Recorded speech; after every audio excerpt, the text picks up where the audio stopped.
আজ আমি পালং শাক দিয়ে মুসুরির ডাল রান্না করেছি, খেতে খুবই মজা হয়েছে। এভাবে যদি আপনি পালং শাক দিয়ে মুসুরির ডাল রান্না করেন, বাড়ির ছোট বড় সকলেই পছন্দ করবে।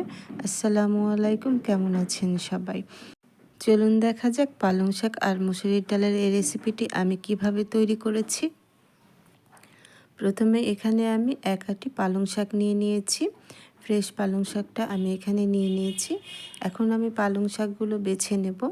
পালং শাকের আমি পাতাগুলো নেব, ডাঁটাগুলো আমি ফেলে দেব। দেখতেই পাচ্ছেন আমি কিভাবে পালং শাকটা বেছে নিয়েছি। এভাবে আমি পুরো পালং শাকটাই বেছে নেব। আপনারা চাইলে ডাঁটাটাও নিতে পারেন, আমি শুধু পাতাটাই নিয়ে নিচ্ছি। শাকগুলো আমি বেছে নিয়েছি, বেছে আমি পরিষ্কার করে ধুয়ে নিয়েছি। শাকগুলো খুব পরিষ্কার করে ধুয়ে নিতে হবে, যেহেতু পালং শাকে অনেক ময়লা থাকে।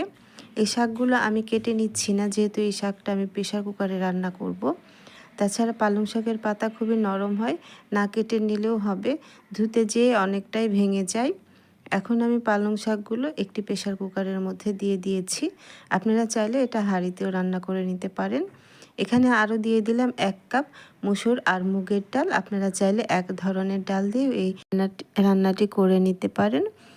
এখানে কালার ডাল দিয়েও এই পালং শাকের রেসিপিটিও ভালো লাগে খেতে খুবই। এখানে আমি আরও দিয়ে দিচ্ছি একটি মাঝারি সাইজের রসুন আর 7-8টি কাঁচামরিচ। এই পালং শাকের রেসিপিটা একটু ঝাল ঝাল হলে খেতে ভালো লাগে। আরও দিয়ে দিলাম স্বাদ মতো লবণ। এখানে আমি 1 চামচ লবণ দিয়েছি। আরও দিয়ে দিয়েছি 1 চামচ হলুদ গুঁড়ো, আর দিয়ে দিয়েছি সামান্য পরিমাণ রেগুলার রান্নার তেল। এখন আমি খুব ভালো করে মিশিয়ে নিচ্ছি। আমি এখানে 1 চামচ জিরা পেস্ট দিয়েছি, আর কিছু দেওয়ার প্রয়োজন না। এখন খুব ভালো করে আমি মাখিয়ে নিচ্ছি। খুব ভালো করে মাখিয়ে নিতে হবে, পাতাগুলো একটু ভেঙে দিতে হবে। এখন আমি দিয়ে দিচ্ছি 1 কাপ পানি, যেহেতু শাক থেকে অনেক পাতা বের হবে। এখন আমি প্রেসারটা লাগিয়ে দিচ্ছি, আমি সিটি দিয়ে নেব। প্রেসারে আমি 4টি সিটি দিয়ে নিয়েছি। আপনারা চাইলে এই পালং শাকের রান্নাটা হাঁড়িতেও করে নিতে পারেন। আমি এখন চুলাটা বন্ধ করে দিয়েছি। দেখতেই পাচ্ছেন পানিটা শুকিয়ে এসেছে, ডালগুলো একদম সেদ্ধ হয়ে গিয়েছে, শাকটাও সেদ্ধ হয়ে গিয়েছে। প্রেসার কুকারে রান্না করলে ডালটা বেশি মজা হয়, সবগুলো খুব ভালো করে সেদ্ধ হয়ে যায়। এখন আমি এগুলো একটু নেড়ে দিচ্ছি। এখানে আমি পানি ব্যবহার করব। আপনারা ডালটা যেমন পাতলা খেতে চান ঠিক সেরকম পানি ব্যবহার করবেন। এখানে আমি 2 কাপ পানি দিয়েছি।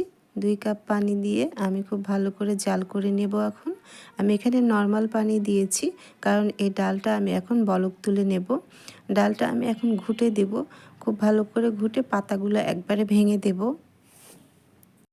পালং শাকগুলো ভেঙে দিলে খেতে ভালো লাগে। ডালটা আমি ভেঙে দিয়েছি আর বলক তুলে নিয়েছি। দেখতে পাচ্ছেন বলক চলে এসেছে।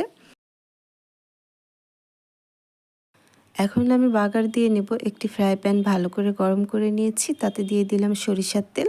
আপনারা চাইলে রেগুলার রান্নার তেল দিয়েও এই রান্নাটি করে নিতে পারেন। এখন আমি দিয়ে দিচ্ছি 1 চামচ পাঁচফোড়ন। পাঁচফোড়নটা আমি একটু হালকা ভেজে নেব, 2-3 সেকেন্ডের মতো আমি ভেজে নিচ্ছি, এর থেকে বেশি ভাজা যাবে না। এখন আমি এখানে দিয়ে দেব পেঁয়াজ কুচি। এখানে আমি 2 টেবিল চামচের মতো পেঁয়াজ কুচি দিয়েছি। এখন আমি এটা বেরেস্তা করে নেব। পেঁয়াজটা আমি হালকা বাদামি করে ভেজে নিচ্ছি। আপনারা চাইলে এখানে রসুন দিতে পারেন, তবে রসুনটা আমি যেহেতু আগে দিয়েছি সেজন্য বাগারে আমি রসুনটা ব্যবহার করছি না। রসুন ছাড়াও এই বাগারের ডালটি খেতে খুবই ভালো লাগে। আমার বেরেস্তা হয়ে গিয়েছে। এখন আমি ডালটা দিয়ে দিয়েছি। দেখতেই পাচ্ছেন ডালটা অনেকটা ঠিক হয়ে এসেছে। ঠান্ডা হয়ে গেলে আরও ঠিক হয়ে আসবে। আপনারা চাইলে পাতলাও করে নিতে পারেন। খুবই মজা হয়েছে এই পালং শাকের ডালটি খেতে। এখন প্রচুর পালং শাক পাওয়া যাচ্ছে। আপনারা চাইলে এভাবে পালং শাক দিয়ে মুসুরির ডাল অথবা কালার ডাল দিয়ে রান্না করে খেতে পারেন। এই ডালটি গরম ভাত অথবা রুটি, পরোটা সব কিছুর সাথে খেতে খুবই মজা হয়। বাগার দিয়ে দিয়েছি, আমি 2 মিনিটের মতো জাল করেছি, এর থেকে বেশি জাল করব না, তাহলে বাগারের ফ্লেভারটা চলে যায়। এখন আমি ডালটা নামিয়ে নিচ্ছি একটি পাত্রে। দেখতেই পাচ্ছেন কতটা লোভনীয় হয়েছে। ঠান্ডা হলে আর একটু ঘন হয়ে আসবে। আশা করছি আজকে আমার এই পালং শাকের রেসিপিটি আপনাদের ভালো লেগেছে। যদি আজকে আমার এই রেসিপিটি আপনাদের ভালো লেগে থাকে, অবশ্যই আমার চ্যানেলটি সাবস্ক্রাইব করে রাখবেন ও একটি লাইক, কমেন্ট ও শেয়ার করতে ভুলবেন না। যারা ফেসবুক থেকে আমার এই রেসিপিটি দেখছেন তারা আমার ফেসবুক পেজটি ফলো দিয়ে রাখবেন ও একটি লাইক কমেন্ট শেয়ার করে দেবেন। ভালো থাকবেন সবাই। চলে আসবা আবারও নতুন কোনো রেসিপি নিয়ে। আল্লাহ হাফেজ।